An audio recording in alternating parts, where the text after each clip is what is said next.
The problem with our society is we live in a world of lies. If we don't know the answer to something, we just fill it in with nonsense, something that we believe in. We make arbitrary decisions, and we've got to stop this. Another problem is we feel that we know it all. And if you feel that, how can you better yourself? Because you say to yourself, I can't better on something which is perfect, which is intelligent. And yet the truth is we're far from intelligent, far from perfect.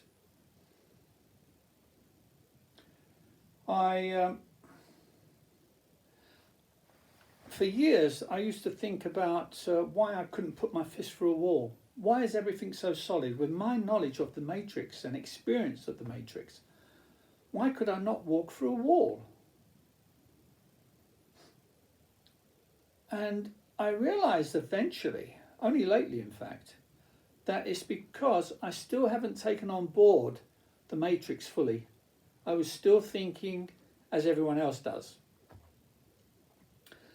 And the truth is, it's a good analogy is the computer games that people play. You normally have a character walking around a house with a gun. They always have that gun, don't they? And he's walking through different doors into different rooms, checking to see if the enemy's there. And he can't walk through a wall. He can walk through the doors and he can go through a window, but he can't walk through walls. But I, as a programmer, could get into that game and change the program so that he could walk through walls. And that's what's happening with me and everyone else. We're programmed to not be able to walk through walls. There's a lie that people tend to tell themselves about dreams. And especially, I'm sure a lot of you have had this type of dream where you've fallen off the cliff. I've had it so many times. So scary. So I find myself falling off the cliff. Maybe someone pushed me, I don't know. But I'm in absolute fear, petrified as I fall towards the ground, the rocks below. And they always say that before you hit the bottom, you wake up. And you know how you wake up. Absolutely shocked. Well, the truth is, you don't wake up. You only wake up when you hit the bottom and die. At that moment of death, then you wake up. And that's because you was in another matrix. You actually died. And the same happens in this matrix. If someone sneaks up behind you and hits you over the head, you don't remember those last couple of seconds. The mind hasn't got time to store it in memory. And that's why you don't remember hitting the ground in the matrix, the other level. Even scientists say that there's billions and billions of matrix.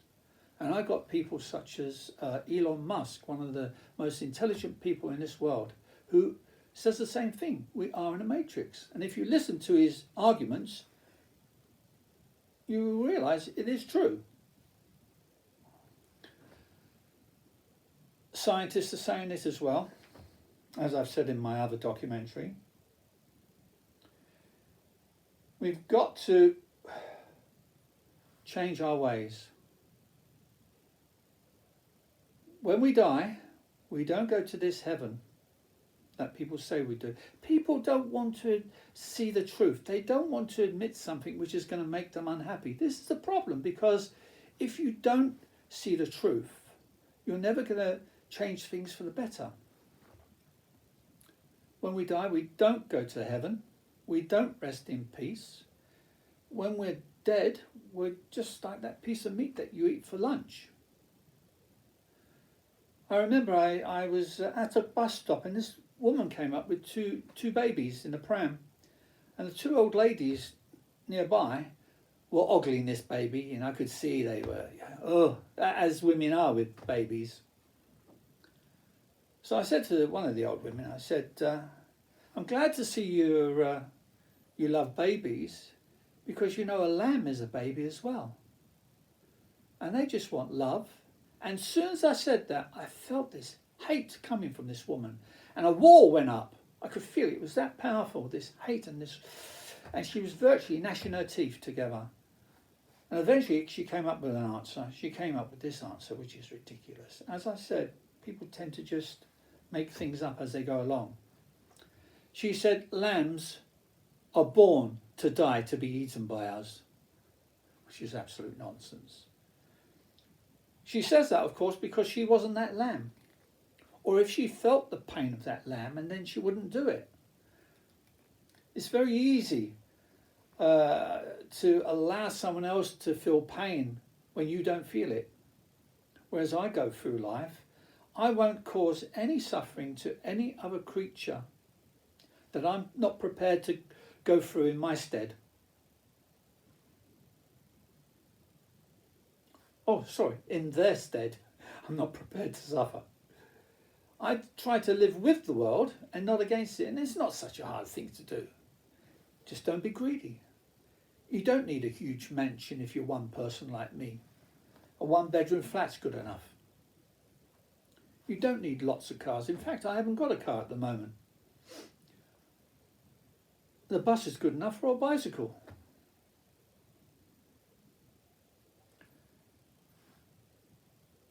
And the main gift from me to the world is not having any babies. I knew years ago that there was just too many people in this world and we're destroying the world, and the world was never meant for one creature to populate. So that was my true gift to the world, not having babies. I could have had babies. By accident, I got a few girls pregnant, and thank goodness they had very quickly an operation to get rid of the baby.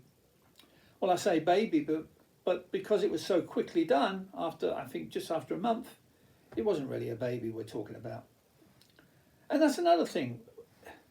If it wasn't for all these injections people are getting to stop their cells dying, a lot of children would be dead before the age of 5. This is normality. Having so many people alive and living beyond 5 is abnormal. It's not right, it's wrong.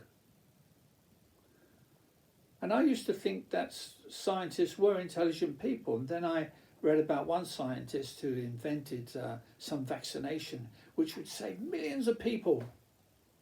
And I was horrified. Why should we want to save more people?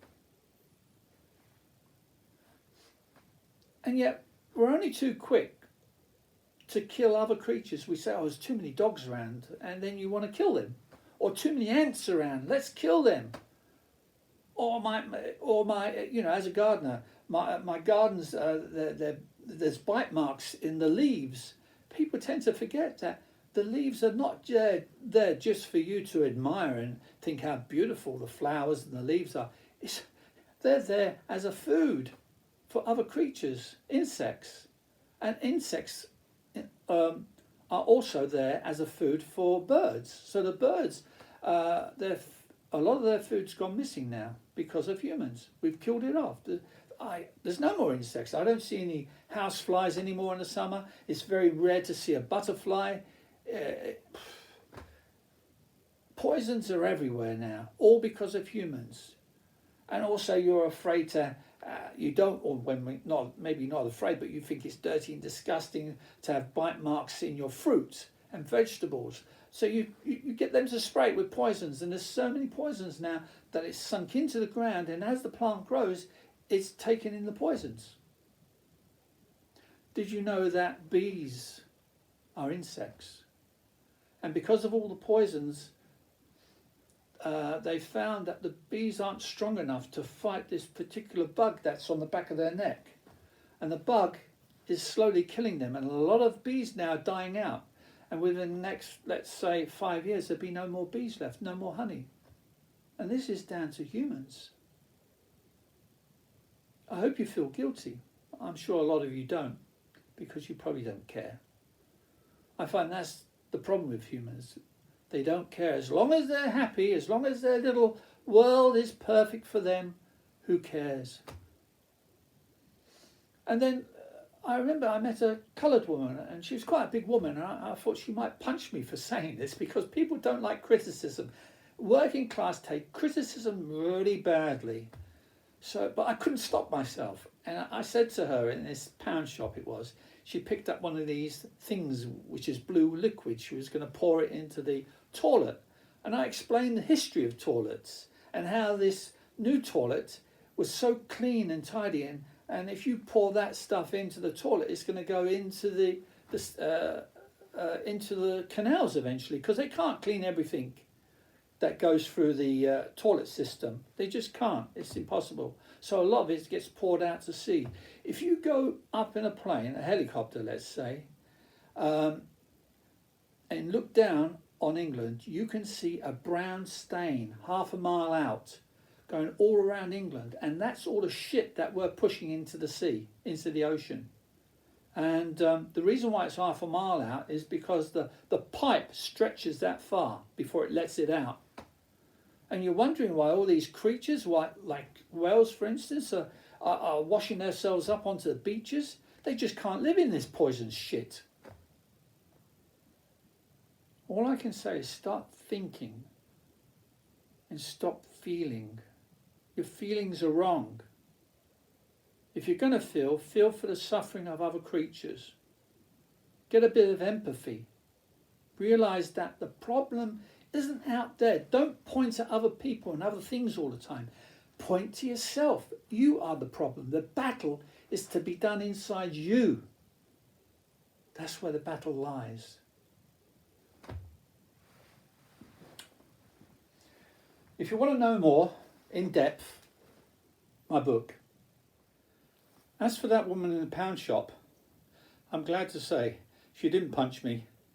In fact, she turned out to be a very nice woman, probably middle class, and she said she thanked me for telling her, and she put it back on the shelf.